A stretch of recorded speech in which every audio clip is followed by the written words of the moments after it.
வணக்கம் நண்பர்களே. திராவிட முன்னேற்றக் கழகத்தின் திமுகவின் சி டீம் என்று ஒரு அமைப்பு, அப்படி ஒரு அமைப்பு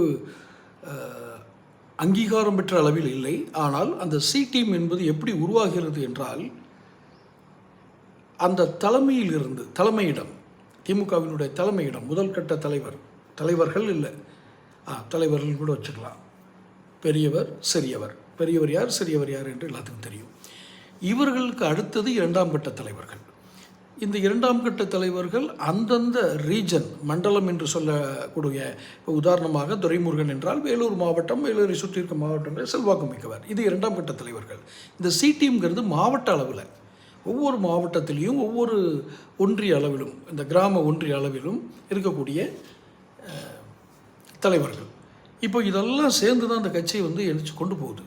எவ்வளவோ பலவீனமான குற்றச்சாட்டுகள் வந்தாலும், பலமான தாக்குதலுக்குள்ளான குற்றச்சாட்டுகள் வந்தாலும், இவர்கள் அதை எதிர்கொண்டு இந்த கட்சியை நகர்த்தி கொண்டு போகிறார்கள். அது அந்த கட்சியின் அதிர்ஷ்டம். அது கருணாநிதி காலத்திலிருந்து அப்படி இருக்கிறார்கள். ஆனால் இப்போது அவர்களுடைய உற்சாகம் குறைந்திருக்கிறது.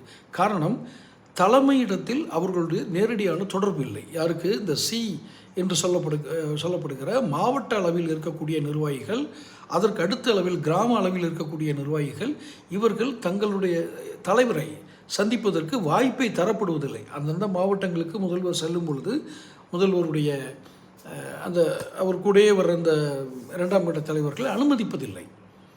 இது மாபெரும் தாக்கத்தை ஏற்படுத்தி இருக்கிறது. நாம் காலமெல்லாம் உழைக்க வேண்டும், நம்முடைய பணத்தை செலவு பண்ண வேண்டும், சொத்து பத்துகளெல்லாம் விற்று ரோட்டில் நின்று செலவு பண்ணணும். ஆனால் அவரை பார்க்க முடியாது. அடுத்து நாம் இந்த இழந்த பணத்தை, இதெல்லாம் காசு செலவு பண்ணி நம்ம இந்த இடத்தை அடையணும்னு நினச்சோமோ அந்த இடங்கள் நமக்கும் வராது என்றால், அவர்கள் இதை ஈடுகட்டுவதற்கு வேறு ஏதேனும் ஒரு வழியை கையாளுவாங்க இல்லையா? திமுக மேலே அவங்களுக்கு விருப்பமே இருந்தாலும் பணத்தை ஈடுகட்டணுமே. பணம் எப்படி சேரும்? அதற்காக அவர்கள் செய்யக்கூடிய முயற்சிகளில் ஒன்று, இப்போது அதிக மதிப்பில் இருக்கும் ஒரு கட்சியில் சேர்வது அதிமுக. ஆனால் அங்கும் ஏற்கனவே இந்த மாதிரி முதல் கட்டம் ரெண்டாவது கட்டம்லாம் இருக்குது. இப்போ போய் சேர்ந்தோம்னா இதே நாலாவது கட்டம் தான். இதில் இனிமேல் நம்ம போய் மேலே வர்றதுக்கெலாம் டைம் ஆகும். ஆனால் தமிழக வெற்றி கழகம் என்பது புதிதாக ஆரம்பிக்கப்பட்ட கட்சி, மக்களுடைய அபிமானத்தை பெற்றிருக்கிறது. ஓட்டு சதவீதம், எவ்வளோ பேர் ஓட்டு போடுவாங்க, இதெல்லாம் ஒரு பக்கம் இருக்கட்டும். ஆனால் தாவேகாவில் சேர்ந்தால் முக்கிய பொறுப்புகள் கிடைக்கும். இதே உழைப்பை, இதே செலவை அங்கே பண்ணோம்னா நமக்கு நல்ல ஒரு இது கிடைக்கும்ன்ற ஒரு மனப்பாங்கு இந்த சி அப்படிங்கிற டீம், திமுகவின் சி டீம் என்பதில் உருவாகி இருப்பதாக உறுதிப்படுத்தப்படாத தகவல் தெரிவிக்கிறது.